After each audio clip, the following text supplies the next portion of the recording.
Hello everyone, my name is Skits and welcome to 6th episode of New Vegas Mods Weekly. Hope you enjoyed the video and thank you for watching. First mod we'll be taking a look at is called the Desert ENB by Frantar.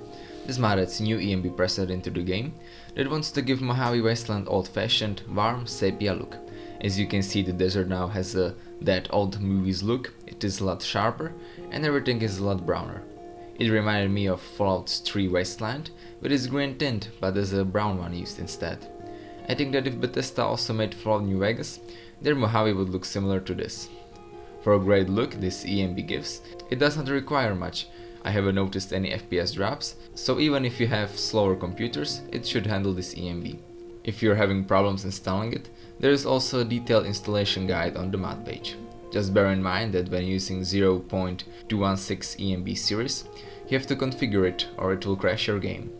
You can find the configuration list on the ENB Boosts mod page, or you can just use the older 0.173 ENB series.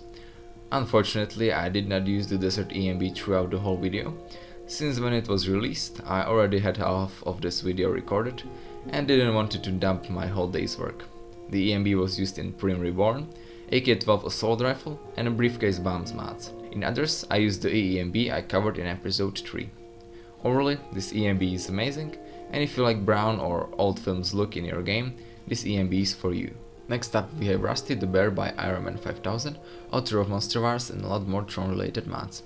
His newest creation adds a teddy bear companion into the game. You can find him at Novac in his own custom home, sitting on a mini chair. As you can see, Rusty looks very good. He has custom set of combat armor, and since Moater thought vanilla teddy bear texture is low resolution, he made his own one that can be used as a replacer for all teddy bears in game. Rusty is also very cute and tiny, especially when running. I had a lot of fun just watching him run around. He is also fully voice acted by Miss Haxi, the author of Niner, and I think he did a good job. What are you on? Thunder Buddies for life!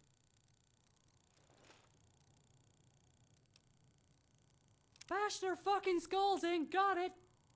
Aiming for the crotch and general crotch area, sir. I'm a big brave grizzly. Rusty's personality was inspired by Teddy Bear from Film Ted, so you can expect a bit of bad language from him. When combined with his cute Teddy voice, it sounds real hilarious. Rusty is also essential and will level up with the player. In combat he uses his own custom weapons, automatic BB submachine gun for ranged battle, and a rattle weapon with bonus limb damage in melee combat. My only small problem is the fact that Rusty usually creeps to the ground, but other than that, he is very cute and unique companion, and you should go ahead and download him. Moving on, we have Primm redone by Upfan0578. This mod aims on making Primm look more like a pre-war town. All Primm was cleaned up, there is no debris or trash lying around. Some of the vanilla buildings get new look, and the main street is filled with palm trees. Weekend Vans Casino also got cleaned up, and there is a new gambling room inside. Moater also reworked residential houses to give them a more pre-war look, but right now only one is finished. The main feature of the mod are two new buildings in town. First one is the bank. Inside you can find a bunch of people, but because building is not now meshed, they won't move. Upstairs you can find locked vault filled with gold, and only way to get access to it is by killing Sam, so-called Benny's brother, who can tell you Bank's backstory and purpose, or you can just kill him for the key. With the newest update, you can also check out Primm's store, where you can buy stuff and things from the cashier. The mod is still work in progress. Moater updates it quite frequently, so make sure you don't miss any important update. Overall, this mod has a great potential if Moater keeps working on it, but even right now it looks great and you should go ahead and check it out. Now let's take a look at Novac Sniper Camper Home by the Sleepy Swordsman. This mod adds a new house into Novac. It was inspired by a sniper from Team Fortress 2, but since I personally don't play the game, I can't tell if it's accurate or not. On the outside, the house looks really good, camper is well made and fits into Novac without breaking its lore. Inside the camper is small, there isn't much space in it, but you can find all the things you would need for living in it. It is filled to the max, and you can find few interesting things inside, like the evil gnome statue, Mantis foreleg, or a ranger poster. Overall, this house is a good alternative to Molto Room in Novac. I liked it, and if you're a fan of Team Fortress, or you just want a new house in Novac, this mod is for you. Moving on to the weapon mods, first one I have for you is called Vz61 Scorpion by kouoaeha, author of CZ75 Short Trail or Ruger Mini 14. You can find this weapon scattered throughout the whole wasteland, since it was added to vendors, NPCs, perk, repair and leveled list, or you can find a free copy at Workbench near Good Springs General Store. As you can see, it has both custom texture and model. The textures look amazing, both metal part and the wooden handle. It is a little bit clean for my taste, but not as clean as some of the weapons we reviewed. It still fits in Fallout lore, I just like my weapons a little bit rusty. The model also looks great, I especially like firing barrel and curved metal parts around it.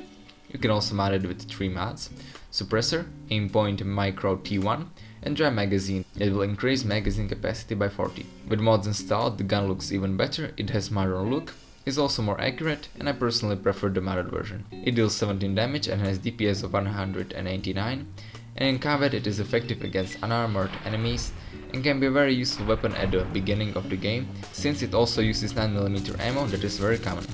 Overall, this weapon is a great addition into my weapon list, I liked it and you should go ahead and download it.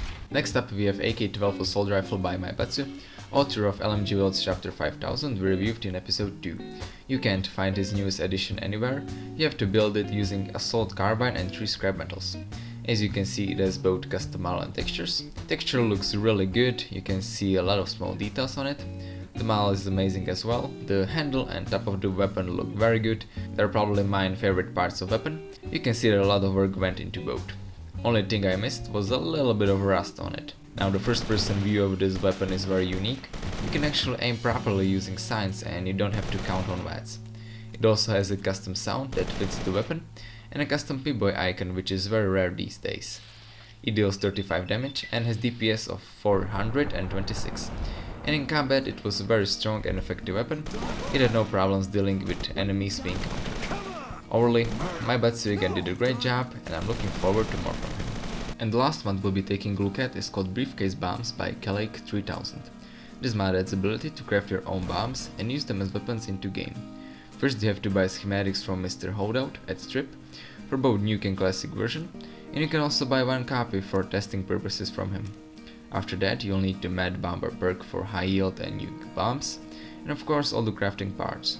One of the ingredients is also Briefcase, and you can obtain these with a new small feature that allows you to pick up briefcases you find. After crafting any of your desired bombs, you can drop them, crouch, set the timer from 5 to 60 seconds and just watch the explosions.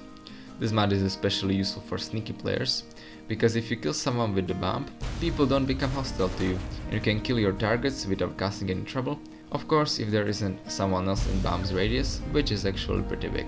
Talking about big radius, you should also try out the Nuke and high yield version, those create even bigger explosions. Just make sure that after crafting the bombs, you don't equip them, or else you can get some nasty visual bugs and bombs will either act like a usual grenade exploding on impact, or like a dynamite with 10 seconds timer. Other than that, I did not found any problems with this mod, I enjoyed it, I had a lot of fun with it, and you should go ahead and check them out. So yeah guys, I guess that's it for 6th episode of our Fall New Vegas Mods Weekly. I hope you enjoyed the video, leave a like if you did, tell me what you think about it in the comments, subscribe for more Fall and Skyrim content, and I will see you next time.